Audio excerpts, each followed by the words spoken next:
अतश्च स्वाश्रयस्य नाम रूपस्य संभवात् उपाध्याश्रयं नाम रूपम जीव उपचर्यते, जीवे उपचर्यते। बहुत कठिन पंक्ति है यह।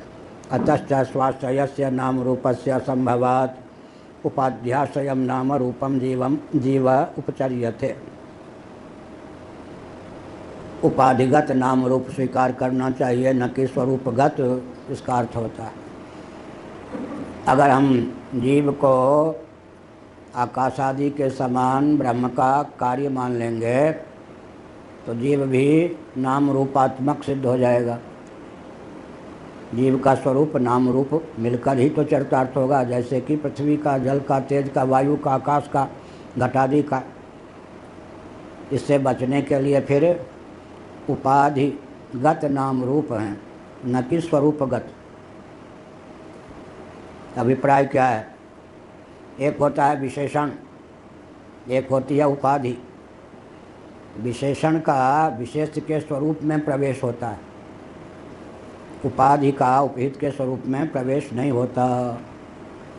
क्या? विशेषण का विशेष्य, विशिष्ट पदार्थ जो होता है वो क्या होगा? विशेषण विशेष्य, तो दोनों के संयोग से विशिष्ट की निष्पत्ति या अभिव्यक्ति या प्राप्ति होती है। किसी को हम विशिष्ट कहते हैं, ये विशिष्ट विद्वान है। इसका अर्थ क्या हुआ? विशेषण विशेष्य, दोनों का संबंध, तीनों का द्योतक है विशिष्ट। अब नील कमल जब कहेंगे तो नील का कमल के स्वरूप में प्रवेश है या नहीं? नील का क्या हुआ? कमल में सन्निविष्ट है। रक्त आदि कमल से उसको व्यावृत्त करता है। विशेषण क्या करता है? विशेष को इतर से व्यावृत्त करके, पृथक करके दर्शाता है। नीलम उत्पलम, नील कमल कहेंगे तो श्वेत रक्त आदि कमल का ग्रहण नहीं होगा। सजातीय में जो अवान्तर विशेषता है उससे पृथक अपने विशेष को दर्शाने वाला विशेषण होता है नील कमल। तो कमल के स्वरूप में नील उत्पल, उत्पल के स्वरूप में नील का मानव प्रवेश है। और जब हम कहेंगे घटाकाश, तो आकाश का घट, आकाश में घट के स्वरूप का प्रवेश नहीं है ना। क्या हुआ भृगु जी? जो हम अंतःकरण को विशेषण बना के घूम रहे हैं, उपाधि बना देंगे तब काम बनेगा। क्या इससे ध्वनित क्या होता है? अंतःकरण को विशेषण बना के घूम रहे हैं तो हम नीलकमल बन गए, घटाकाश नहीं हो पाए। उसी अंतःकरण को विवेक के द्वारा उपाधि को टीका बना लेंगे, समझ लेंगे तो हम उससे असंस्पृष्ट, असंग हो जाएंगे। नील से असंगता कमल में नहीं है, लेकिन घट से असंगता आकाश में प्राप्त है। तो जो बद्ध जीव होते हैं वे विशेषण बना के रखते हैं अंतःकरण को, लेकिन वेदांत प्रस्थान के अनुसार जब उसी अंतःकरण को उपाधि के रूप में समझ लेने की क्षमता आ जाती है, तब असंशक्ति, अनासक्ति की अभिव्यक्ति होती, अलिप्तता की सिद्धि होती।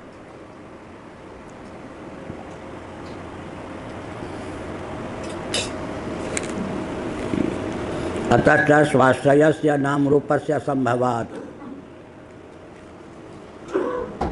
स्वाश्रय नाम रूप है ऐसा नहीं, स्व के स्वरूप में नाम रूप का प्रवेश है ऐसा नहीं। उपाधिगत नाम रूप का अज्ञान के चपेट में आकर उपहित आत्मदेव अपने पर आरोप करता है, यही बंधन का स्वरूप है काश कृष्ण महाभाग की दृष्टि में। हाँ हाँ, स्वाश्रय नाम रूप। और उसके स्थान पर क्या है? कहाँ गई पंक्ति?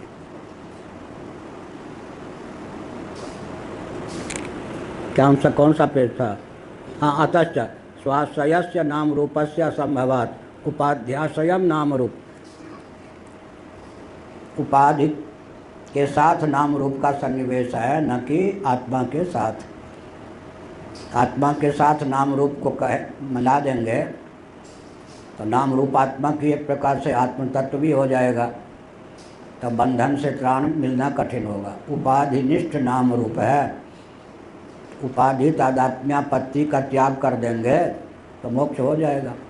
उपाधिनिष्ठ जो नाम रूप उसको आत्मनिष्ठ मान लेते हैं तो बंधन हो जाता है। उपाधि से असंस्पृष्ट समझें और नाम रूप को कहाँ बैठने दें? उपाधि में। क्या नाम रूप को बैठने देंगे? उपाधि में, यथास्थान। और नाम रूप को अपने साथ बैठा लेंगे तो क्या होगा? गला पकड़ लेगा। जिसे हम हार समझे थे गला अपना सजाने को, वही अब नाग बन बैठा हमें ही फाड़ खाने को। जिसे हम हार समझे थे गला अपना सजाने को, वही अब नाग बन बैठा हमें ही फाड़ खाने को, मुझे ही फाड़ खाने को। उपाधि के साथ नाम रूप को रहने दें, अंतःकरण के साथ नाम रूप को रहने दें, तब हम उससे अलिप्त सिद्ध होंगे। अपने साथ नाम रूप को चिपका लिया हम अंतःकरण कोटि के हो गए। क्या अंतःकरण के साक्षी न रहकर अंतःकरण कोटि के हो गए, तब नाम रूप हमको गला दबा देगा, हमारा खा लेगा। उपाधिनिष्ठ नाम रूप को आत्मनिष्ठ बनाना, बंधन में बनाए रखना है स्वयं को, इसलिए कहा। अतश्च स्वाश्रयस्य नाम रूपस्य संभवात्, संभव भी तो नहीं है। संभव क्या है?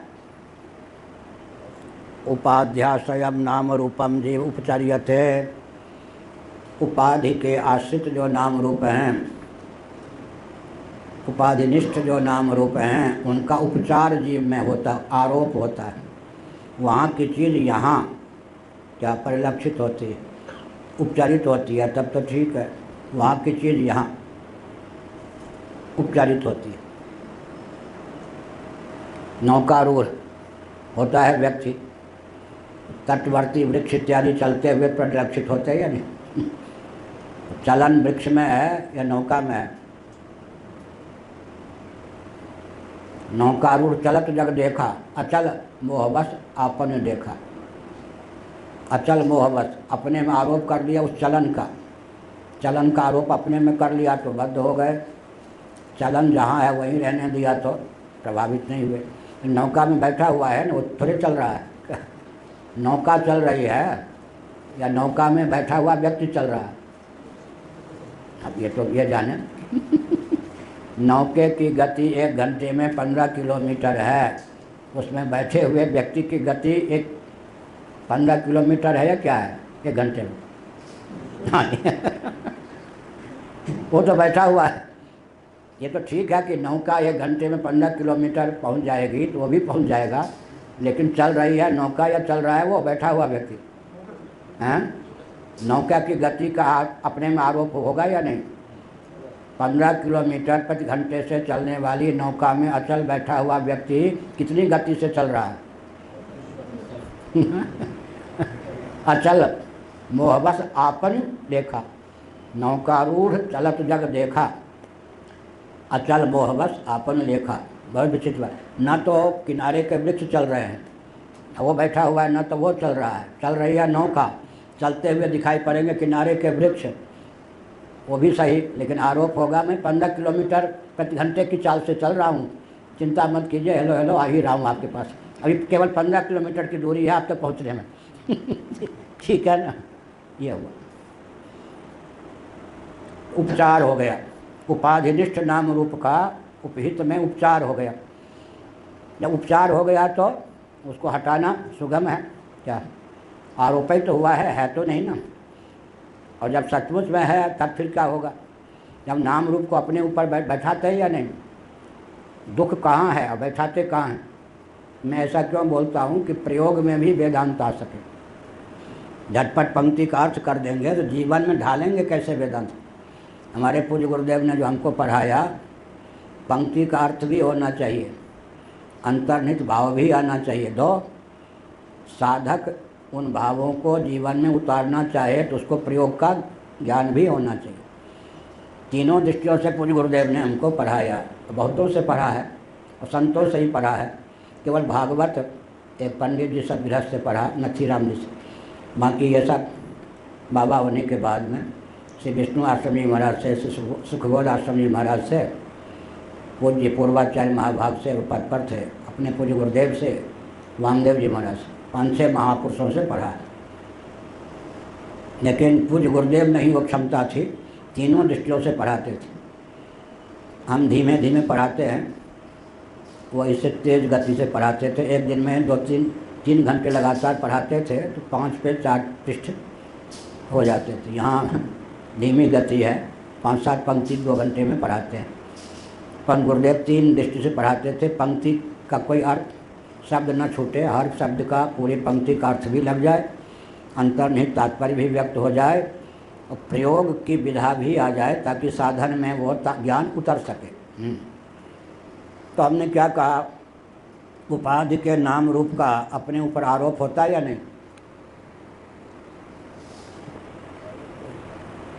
दुख कहाँ बैठा है, अंतःकरण में या आत्मा में?